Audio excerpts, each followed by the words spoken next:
Ja, bare så I lige kunne se, hvad der sker her.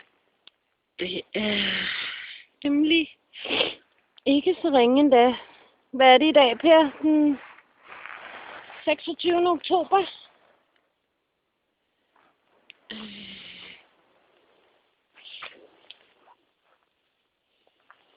Bliver ved og ved. Jeg ligger her og kravler rundt på maven. En lille karl. Og en lille rød flue, som vi finder hinanden. Men kig nu herind. Kan I se? Det bliver ved. Derovre. Derhenne. Og længere og længere og længere. Hvad skal du gøre med dem? Livet er hårdt. Der er godt nok meget, der skal renses her. Kan I høre ham grine der i baggrunden?